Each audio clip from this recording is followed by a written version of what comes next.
Hello guys, welcome back to our channel study with freshers. तो आज हम start करने वाले हैं अपना बिजनेस कम्युनिकेशन का टॉपिक इफेक्टिव लिसनिंग। तो शुरू करते हैं।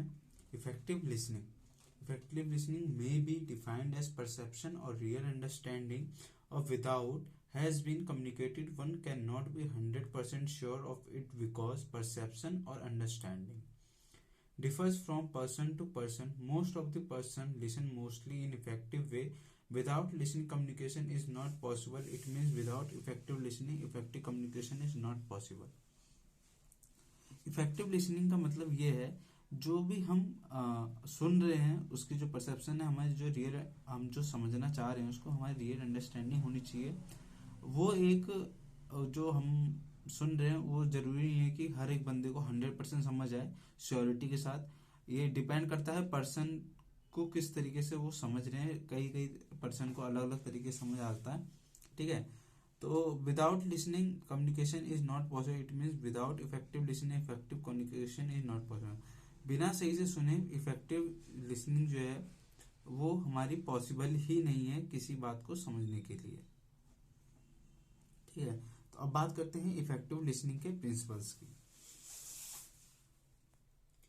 Principle of effective listening for a business organization, it is always advisable to adopt the best possible communication system to achieve its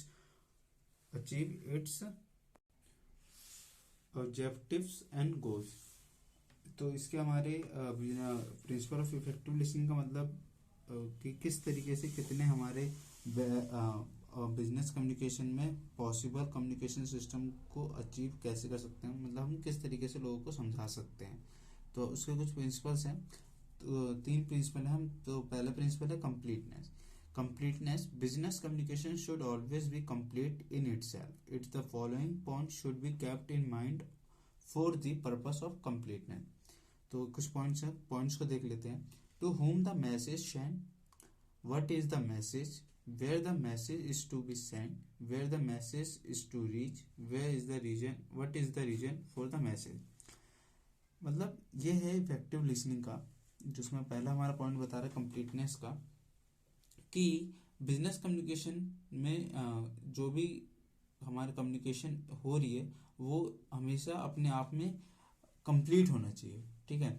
तो जो इसके पॉइंट्स हैं जो हमें हमेशा याद रखने चाहिए किसी भी मतलब किसी भी चीज़ को समझाने से लोगों को। तो पहला क्या है, जो हम मैसेज क्या दे रहे हैं, किसको दे रहे हैं मैसेज, ठीक है। मैसेज क्या है हमारा, जो हम दे रहे हैं वो हमारा मैसेज का क्या है। Where the message to, message हम कहाँ भेज रहे हैं, ठीक है, और कहाँ तक लोगों तक पहुंच रहा है। What is the reason for the message, हम मैसेज का रीजन क्या है। जो हम मतलब कोई भी काम करते हैं तो उसका कोई ना कोई रीजन होता है ना, तो ये हमें बताना होता है। ये हमारे इफेक्टिव लिसनिंग के प्रिंसिपल होते हैं। तो अब हम सेकंड प्रिंसिपल की बात कर लेते हैं। तो हमारा सेकंड प्रिंसिपल है consciousness. The message should be brief, unnecessary word should be avoided to save the time of sender and receiver.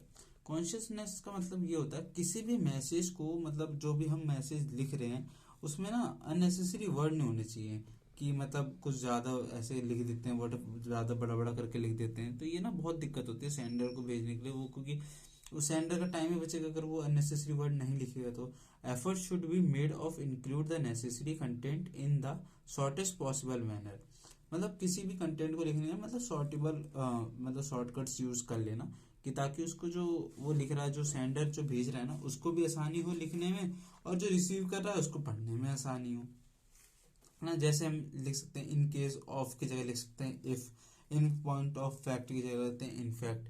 ये मतलब हमारे सिंपल से वर्ड हो जाते हैं, जिससे मतलब हम अपना जो जितना भी हमारे ज़्यादा बड़ा ना हो किसी भी मतलब जो भी हमारा जैसे ईमेल ही भेज रहे हैं तो उसके अंदर हम ना शॉर्टकट का यूज करते हैं, तो ताकि उससे जो रहेगा ना हमारा जो मैसेज जो बना रहेगा वो हमारे मतलब सिंपल पड़ जाते हैं। तो मैं इसको आप लोग को बता दूंगा। कुछ मतलब होते हैं शॉर्टकट ईमेल टर्मिनोलॉजी जिसे कहते हैं ASAP, मतलब एज फार एज पॉसिबल। ये कुछ मतलब टर्मिनोलॉजीज होती हैं, वो हमें पता होनी चाहिए। आगे मतलब आगे ये सब बहुत ज़्यादा काम आती है हमें। ग्रेजुएशन लेवल पे ये सब सिखाया जाता है कि जैसे हम लोग मैसेज व्हाट्सएप वगैरह पे मैसेज टाइप करते हैं तो उसमें ना ईमेल टर्मिनोलॉजीज का काम मतलब यूज तो करते हैं, पर हमें ये नहीं पता रहता हमें यूज उसका सही जगह कहाँ करना है, ठीक है। तो वो मैं आपको बता दूंगा कभी अलग वीडियो बना के, ईमेल टर्मिनोलॉजीज क्या होती हैं, कैसे क्या होती हैं।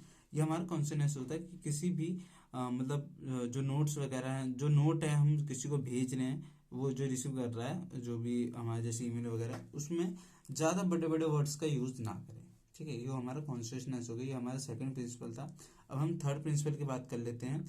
Third principal consideration.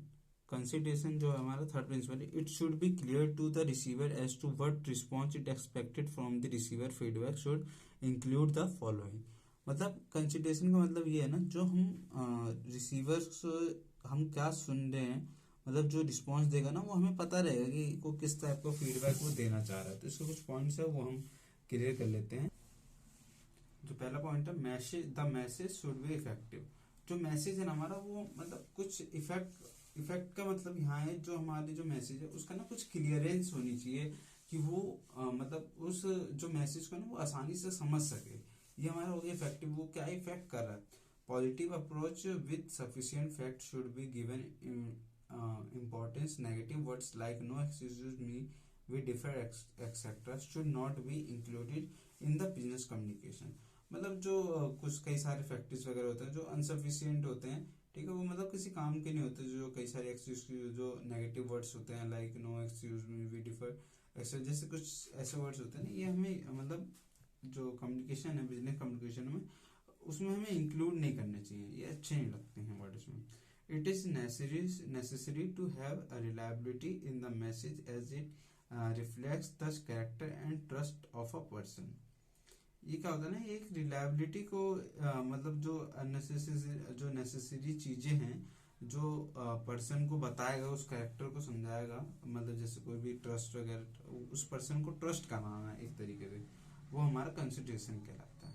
तो उम्मीद करता हूँ आपको यहाँ तक का मेरा आज का इफेक्टिव लिसनिंग टॉपिक समझ आया होगा।